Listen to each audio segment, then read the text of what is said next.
So welcome to Queerguru, and don't misconstrue this, but I think you two have the biggest set of balls I've ever come across. Most of us thought and think about what you two actually did.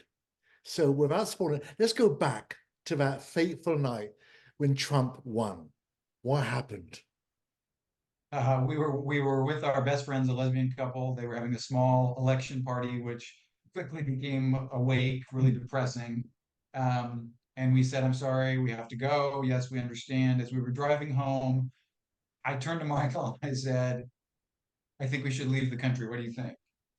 And I looked at him and I said, I'm in 100%. I'd lived overseas before. Yeah. I wanted to move abroad a Mm. lot. We thought a lot, talked a lot about it. And so I was in an instant. It was very simple. And we immediately started telling our friends what we were going to do. And a lot of people were having a similar reaction. And I think Yeah. everybody thought we were just blowing off steam. But then a month later, we'd sold our house.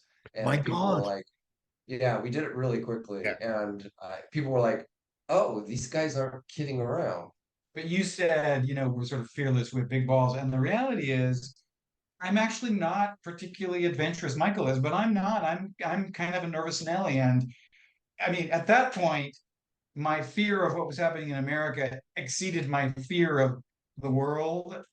But then, of course, the big irony is, as we traveled, I realized the world is nothing to be afraid of. The people are Yeah. my view of human nature has gotten so positive. People are so generous and so kind.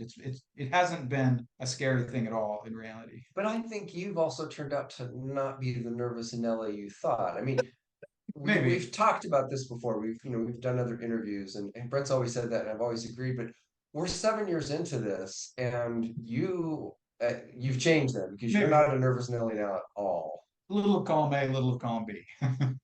But you are quite brave about it, because let's jump a little bit here. You're in Istanbul, which is probably the most friendliest gay city in the Middle East, but it doesn't say a lot. You always have pause when you hear things like this, but the reality is there's a complicated answer. And the first part of the answer is we're rich American, perceived as rich American Western tourists. So they want us to come here, they want us to spend money.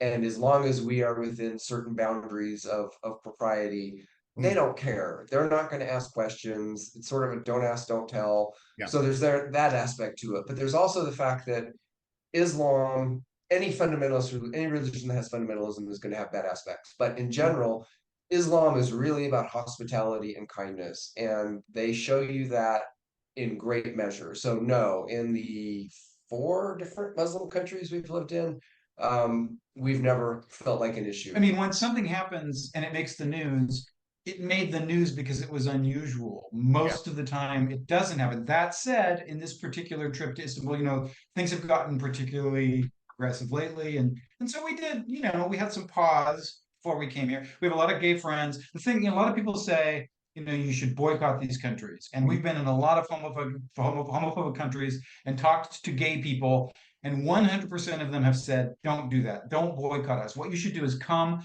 tell your friends, tell your government to pressure our government. And that is what would make a difference, because there are real gay people here. There are gay communities here, and businesses need our support. And they need to know that just because a government is homophobic, that doesn't mean the people are. And that doesn't mean there aren't gay people here. And we're part of a global community. And so, part of it is coming and talking about it, like with you. Well, I also think that there is really something to be said for coming and being as visible as we are, because we don't hide it, by any stretch of the imagination. We don't go around holding hands or kissing. Then again, nobody in Muslim countries does that. But we don't pretend that we're anything other than we are. And we do think there's a real value to at least normalizing it to a certain extent. Absolutely. I mean, they may not look at us and see us in terms of their own friends and family, but they see this, they get to know this gay couple, and I'd like to think that changes things a little bit. I'm here I had a minor surgery on my foot. And when we were in the hospital room before the surgery, they noticed Michael was with me and they said, "Oh, let us bring you lunch. Why don't we move you into a larger room? No cost, of course. We'll move you into a larger room so he can spend the night with you." Now, maybe they didn't know we were a couple. Maybe they assumed we were brothers. Yeah. Well, they asked us that, and we said, no, we're not brothers. But the fact is, Muslims are so hospitable, as Michael said, that there's nothing like Muslim hospitality. But you're probably no worse than I am in Florida at the moment. Yeah, right. No, you're not wrong. It really, I and know. that's true of the whole world. There are parts of the United States that are scary. Mhm. There are parts of every, and Istanbul, of course, is a very modern, cosmopolitan, Oh, secular city for the most part. And there are conservative parts, but there are also very secular parts. yeah. It's a modern city. So can we go back to the beginning? Where did All you right. start off with? Which country did you elect to go to first?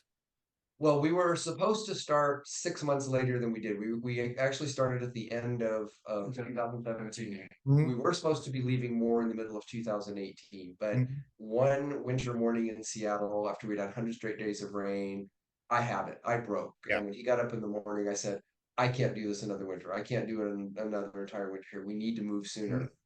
So we were reading a New York Times article about something called digital nomads that we'd never heard about in co-living, and they talked about this place in Miami. And I said to Brent, well, why don't we investigate this? And we looked at it and we thought, this sounds great. So we joked that we started off with our big balls, as you put it. We went into the baby into the pool. We did our first experience was Miami, Florida. Which was, they spoke English, American currency, but we were, adjusting to the nomad lifestyle. It took us a while because my father was elderly. He died last year, but he was elderly. We needed to help him, get him into assisted living. We had a lot of personal things we had to deal with. Yeah, and I'm really glad we did that. And then from Miami, we were there for 3 months. We were living in a co-living place, which is, other sort of nomads, other travelers. Met a lot of people from Europe. Then we went to Malta, which was English speaking. We were there for 2 months. Then we went to Italy. And then from Italy, we went to Bulgaria. So we sort of progressively over the course of the year got slightly more challenging. And I'm really glad we did. We have a nomad friend from the UK who Mhm. moved from London to Istanbul. This was his first stop. Yeah. And I think that's not a good idea. He Because, turned around and went back home after about 2 months. He couldn't handle it. I That- totally get that. yeah, Yeah. Yeah. So how did the two of you decide what's and when's next? it's partly bucket list. What places do we want to see? Do is there a photo that attracts us or a spot or read an article? But lately it's almost more about meeting our friends. Like we know our friends are going to be here. We're visiting a friend in Oslo in Norway in a month, and then we're meeting other friends. We're going to go to Ethiopia with other friends. So it's like it doesn't take much to get us to go somewhere if we know somebody who's going to be there. Yeah, I mean, it was sort of bucket list at the beginning, but Mhm. now it's not. It's almost where the wind blows Yeah. us. It's like, oh, we happen to be in this part of the world, and we actually like doing cruises, and Brent will spot a cruise and be like, oh, it ends up in um some part of the world. We'd be like, okay, well, we'll get off there, and then we'll go explore that part of the world and just see where it takes us. I mean, we were in Thailand last year, and we were supposed to stay in Thailand longer than we were able to because of some visa issues. So we wound up hopping on a plane and going to Cambodia, which hadn't been on our list at all, and was this wonderful. It was great. It was this great adventure. Yeah. So we were in Cambodia all of a sudden, and we've learned to be really flexible. We had to last year a lot with Brent's dad, as his dad was declining. We couldn't really plan that far Yeah. out, and so we've just learned like, okay, we're just gonna see where we're at, and we'll choose whatever is convenient and what looks interesting next. We consider ourselves slow mats. We try to be somewhere between 1 and 3 months. But lately we've been moving a little more faster, a little more quickly. So we're trying to slow down again. So I'm gathering you've got two outfits and a computer each. Yeah, pretty much. We have backpacks. We have big backpacks and then carry-on backpacks.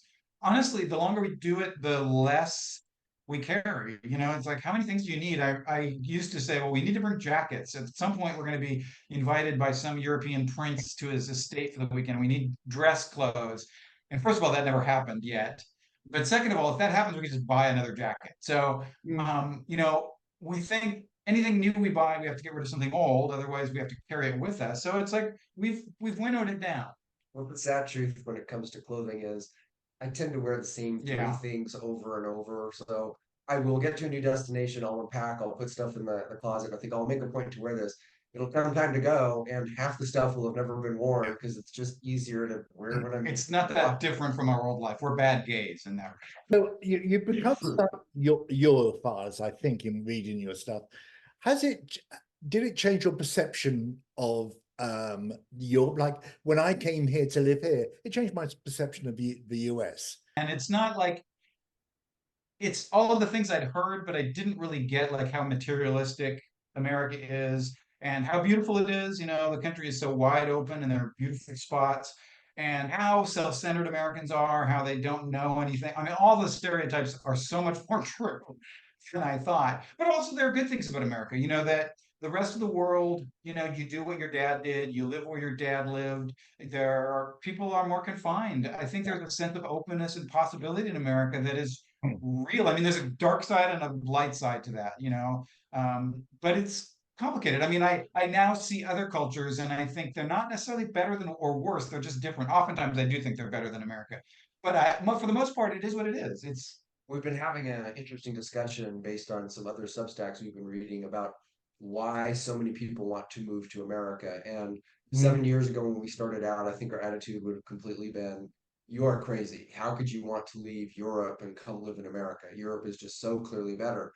But I think that's really easy for us to say because we had the advantages of growing up in America and living in, a relatively large house. Our house was modest by American standards, but pretty enormous by European standards. We had American incomes.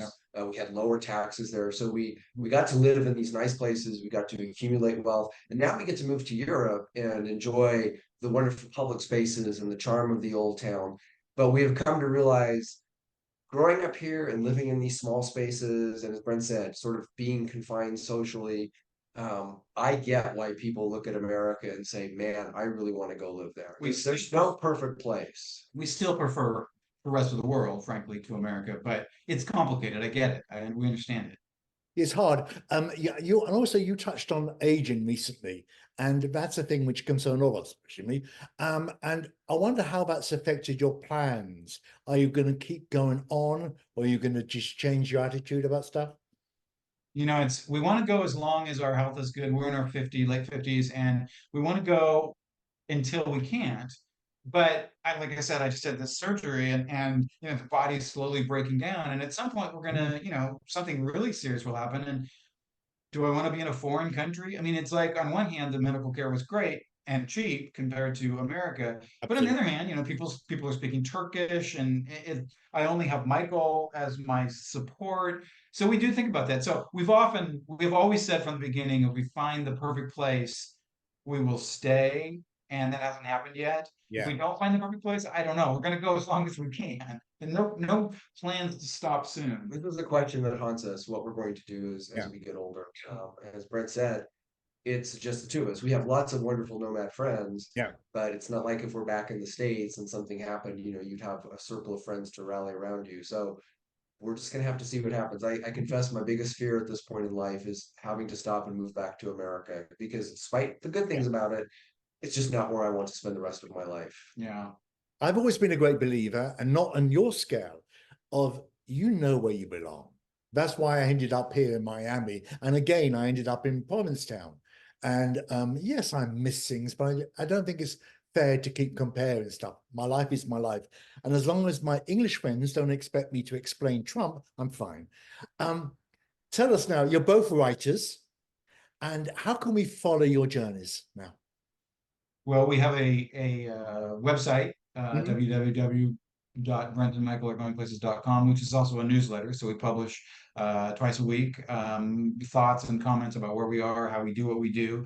I write novels. Michael writes novels. I write screenplays. So it's all sort of at the website.